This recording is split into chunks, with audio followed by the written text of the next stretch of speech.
you are here because you understand in the bottom of your hearts that a government that looks more like a people represents is going to be a stronger, better government. And that's why you place all these interns and all these governmental agencies and offices of members of Congress. So I'm very excited that right now I have an IOF intern in my office. Keon, he's doing a great job. But this doesn't just happen. So diversity doesn't just happen. You need to have people push for it, fight for it every single day, and that's something that all of you do. So thank you for doing that. So I'll give you an example of what the Congressional Asia Pacific American Caucus is doing in Washington, D.C. It is a joy to work with Judy Chu and Grace Wang and others. So last year, we started reading reports about defendants who would be charged with espionage-type crimes. They will have their lives wrecked, they would be indicted, and then a few months later, all those charges would be dropped. And we started reading about not just one, not just two, but about 4 to 5 different cases. And the one thing that was the same in all these cases is that the defendants looked like human beings. They happened to be Asian American. So we started investigating, we started looking into it, and it became clear to us that federal prosecutors and law enforcement were looking at a set of facts and then believing those facts were more suspicious because the person that was involved happened to be Asian American. So we started to do press conferences. We started to write op-eds. We wrote letters. We worked with many of you, with civil rights organizations, with other Asian American organizations. And then the Department of Justice responded and they made 2 changes. They said, okay, for these kinds of cases, we're going to have another layer of review in Washington, D.C., so it won't just be some few office going ahead and doing the charging. And then they mandated implicit bias training for every one of their personnel, including prosecutors and law enforcement agents. And to us, that was a recognition that they realized something wrong was happening.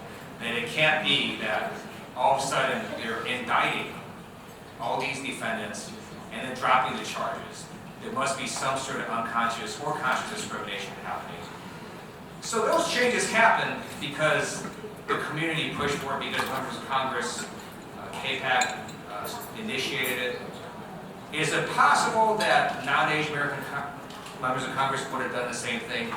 Yes, of course it's possible, but it didn't happen. It really happened because Asian American Congress saw something wrong, saw something affect the community, and then spoke up. So that's why it's so important, I think, to have your government be diverse, because you're going to have different members of Congress be interested and respond to different things, because we're dealing with 1,000 issues, right, all the time. And if you don't have a seat at the table, if you don't have people out there fighting for the community, then sometimes government will pass you by. So thank you for those who helped on that effort, and then with this new administration, we just want to make sure that they continue those policy changes and don't revert back. Now, I happen to also sit on the House Foreign Affairs Committee, so I thought I would just talk to you about North Korea, because it is a problem, and it is something that could potentially pose an existential threat to the United States. And I'm going to tell you about my perspective watching it, having held hearings in the Foreign Affairs Committee, attending different briefings. It's very clear to me that the current administration has not had a comprehensive strategy for quite a while. And somewhat worse than that, they've been issuing conflicting signals. So early on, the administration was quite provocative. You had Vice President Pence say the sword stands ready. You had the administration send 2 aircraft carrier battle groups through North Korea. You had the administration publicly send a U.S. nuclear submarine near North Korea. You had the president make some very provocative statements. And then you had Rex Tillerson, our Secretary of State, basically say, we're done talking. We're not going to talk North Korea anymore. And then a couple months ago, just almost casually in an interview, the President of the United States says, I would be honored to talk with their dictators of North Korea. That is a very confusing signal, right? When you have the administration sort of saying two quite different things. And then you remember, again, administration said a fair number of quite provocative comments with the recent launch of North Korea's what looks like an ICBM. And then all of a sudden the administration just sort of went radio silent and stopped making provocative comments. And then you had the Secretary of State, Mattis, basically say, actually we're not any closer to war than we were before that launch. Despite what Nikki Haley basically said on the same day earlier when she talked about the U.S. military is essentially one of our strongest assets and we're prepared to use it. So again, you have very conflicting signals being sent. And that makes it very confusing for North Korea, for China, for Japan, for South Korea to understand what this administration's strategy is. And it is very dangerous. So the president has publicly said that he wants to be unpredictable. Maybe in domestic politics that's okay. In foreign policy, that is really stupid. Unpredictable is the one thing you do not want to be. You want to be clear. You do not want miscalculations. You don't want foreign leaders making mistakes based on things that they think you're doing but you're actually not. So let me just give you sort of a thought experiment. How many of you would have wanted President John Kennedy to be unpredictable during the Cuban Missile Crisis? I hope none of you. So I hope the president does not think that way anymore. I hope his administration calms down and they come together with a comprehensive North Korean strategy. And I think if we're going to go to war, before we go down that dark and bloody path, we have to do the one thing the administration has not yet done, which is engage in diplomacy. We have to at least try to talk to North Koreans. And the reason is because there are no good military options against North Korea. I served on active duty in the U.S. Air Force. In the 1990s, I was under U.S. Pacific Command. We did all sorts of exercises. Most of them were to deal with what could potentially happen in North Korea.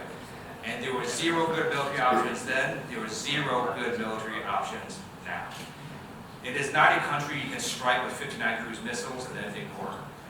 The problem is North Korea, in addition to having nuclear weapons, they have chemical weapons. And then they have a huge amount of artillery aimed at South Korea, aimed at Seoul, and they could unleash a barrage that would kill potentially millions of people. There are over 150,000 U.S. citizens residing in South Korea.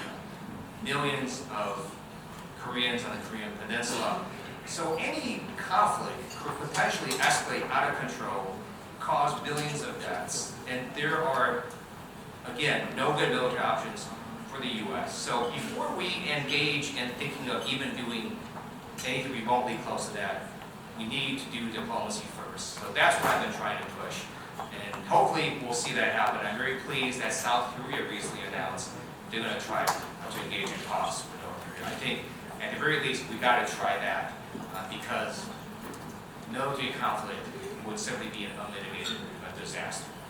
Now that doesn't mean it's not a threat. It doesn't mean we don't have to deal with the problem because North Korea with an ICBM could, in a matter of years, hit the United States with a nuclear weapon. And that is also unacceptable. So I've been pushing for U.S. missile defenses to be upgraded. Right now, just so you know, North Korea cannot launch 10 ICBMs at the U.S. with nuclear warheads, and the U.S. will not be able to shoot down 10 ICBMs with North Korea. I don't want it to be, 8 years from now where North Korea might be able to do that, and the U.S. still cannot shoot down that number of ICBMs. So I think we need to do a lot more R&D, we need to do more research. And there is this interesting advancement now in laser technology where we've seen huge leaps and bounds. The U.S. Navy, the U.S. Army have now actually engaged in various contracts buying laser weapons. Right now they're not shooting down ICBMs, but they're shooting other things that's capable of destroying other assets. My hope is as we continue to look at this technology, hopefully one day you can use lasers to destroy an ICBM in its launch phase, which could potentially solve some of this problem. So those are some of the things we're working on. I just want to give you a briefing because it is a very troubling aspect right now in world affairs. And then let me conclude with some good news, which is that if you're part of this community, it is an exciting time. The U.S. Census last decade reported that Asian Pacific Islanders were the fastest growing ethnic group in America. A Pew Research report came out last year that said in the coming decades, 80% of growth in the United States will come from immigrants. By mid-century 2050, more immigrants will come from Asia than any other region in the world, including Mexico and Latin America. So it is an exciting time for this community. You're going to see this community continue to grow. It's going to become more diverse. And whatever I can do to help, please let me know. If any of you know of anyone who is interested in appointments, come talk to me or Judy Chu or Grace Mann or any other member of KPAC. If that person is qualified, we will help. I just recently wrote a letter of recommendation for a Jewish American for an appointment. We'd love to be able to do that for Asian Americans as well. And with your help, we'll make America better. And at the end of the day, my view is when the Asian American family succeeds, the American family succeeds. That's all I have.